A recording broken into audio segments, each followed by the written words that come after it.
would be crazy to think Mike McCarthy could get a contract extension. I don't know if anyone's even asked you this, but is it crazy to think that at the end of this season we could be talking about an extension for Mike McCarthy?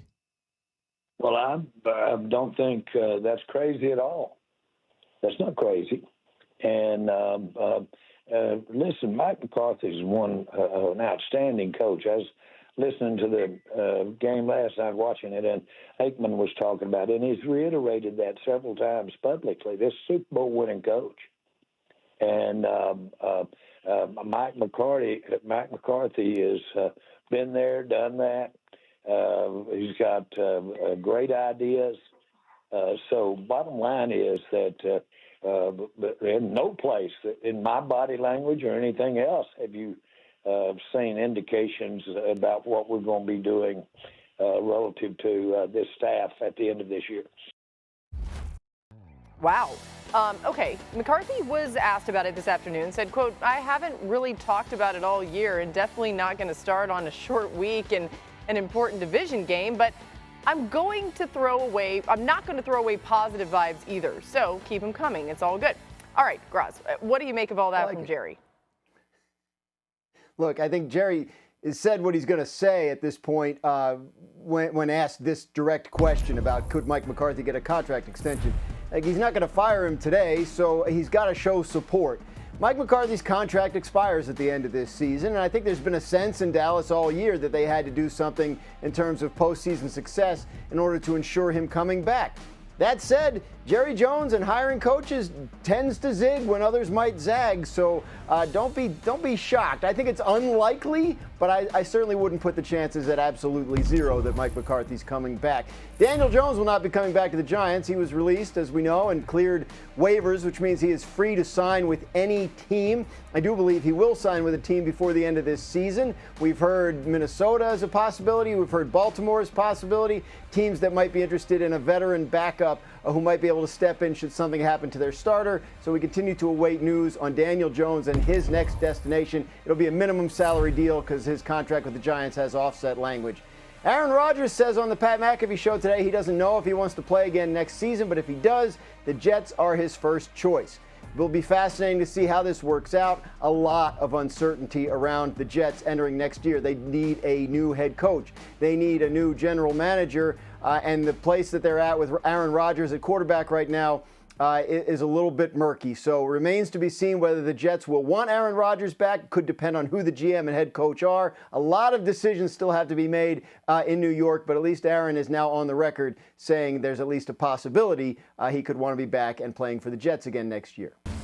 Back here on NFL Live, time for What Went Wrong. We're going to explore the issues for the losing teams on Sunday. We're going to start with the Commanders' surprising loss to the Cowboys. That was a crazy game. The Dallas pressure got to Jayden Daniels on Sunday. He went just 2 of 6 for 6 yards and 2 interceptions when pressured, and he only threw for 55 yards when blitzed. Over the first 9 weeks of the season, Daniels led the NFL in QBR under pressure, but since he ranks last, Hawk, what went wrong for Daniels? I mean, there's a bunch of execution problems for the Washington Commanders, and what they do on third down is a microcosm of what has been the reality for their offense over the last 3 games. 12 of 38, which is bottom 4 in the NFL, and there's a bunch of reasons for it. There's Daniels missing throws at times, like Ertz in the red zone. There's also times when the offensive line is giving up pressure, even when they have guys open down the field. And lastly, there's separation issues from receivers at other times where they're just not making the plays. They have to get it figured out soon and get back on track to the way they were at the beginning half of the season. For the Texans, it was a surprising 32-27 loss to the Titans at home, and the Texans just could not stop giving up the big play on Sunday. They allowed the Tony Pollard 5 rushes of the Tony Pollard. They allowed Tony Pollard 5 rushes of 10-plus yards. They allowed 4 plays over 25. That included the 70-yard touchdown, 38-yarder by Nick Westbrook-Akine. Dan, what went wrong for the Texans defense? Yeah, a little bit of everything. I would say this was the most disappointing tape of the weekend. Number one, multiple moments of just poor eye discipline. Poor, where are my eyes supposed to be looking at? Number two, I think there's multiple moments when guys turned down tackles or weren't as aggressive as they usually are. And 3, the ball got thrown over their heads, which is over their safeties' heads, which is teams have done that on a week-to-week basis where there were some uncovered receivers that had very little to do with the design of the play and more to do with the guys doing their rules of the play. That was one of the most disappointing tapes that they've put on tape as a unit, and certainly of the NFL across the NFL over the weekend. And in San Francisco, they were without Brock Purdy and Nick Bosa as they lost to the Packers 38-10. The 49ers had one of their worst performances since Kyle Shanahan took over in 2017. Their points margin, opponents' points off turnovers, and rushing yards were all third worst in a game in that span, and the Packers scored a touchdown on each drive following a 49ers turnover. Graz, you were at this game. What went wrong for the Niners? Well, everything, Laura. But you mentioned they were out without Brock Purdy, Nick Bosa, and also left tackle Trent Williams, who's a very important player for them. They got out-physicaled on both sides of the ball. The Packers' offensive line and run game dominated them up front. Josh Jacobs had 3 one-yard touchdown runs. And on the other side, Christian McCaffrey had 31 yards rushing, so they were playing tough up front on defense as well. This was the talk in the 49ers locker room after the game. They got pushed around physically, and they were very upset about that. Man, all right, let's talk Kansas City. The Chiefs barely slipped past the Panthers to win on Sunday. Patrick Mahomes said after he'd like some games where they have more of a lead in the fourth quarter instead of these stressful down-to-the-wire endings. The Chiefs defense couldn't get back to their early season form, even against those Panthers. Credit to Bryce Young, though. But over their last 4 games, they rank bottom 4 in the NFL in defensive efficiency and third down conversion rate, while also allowing the 7th highest QBR. In their first 7 games of the season, they looked like a stout defensive unit, ranking top 5 in both efficiency and QBR. Dan, what's the biggest question around this Chiefs defense right now? This is the most interesting thing that will happen over the next 6 or 7 weeks in the NFL. What does Steve Spagnuolo do? Steve Spagnuolo, their defensive coordinator, Hall of Fame defensive coordinator. Let me be very clear. He's one of the best defensive minds to ever coach in the NFL. What does he do? Because there's a lot of tape evidence saying he can't do what he wants to anymore. They're getting beat when they pressure.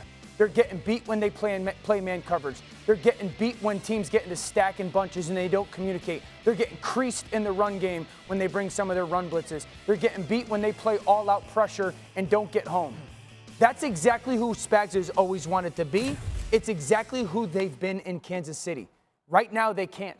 So what does he do? Hawk on the other. What does he do? I think that is the most fascinating thing left in this NFL regular season. Yeah.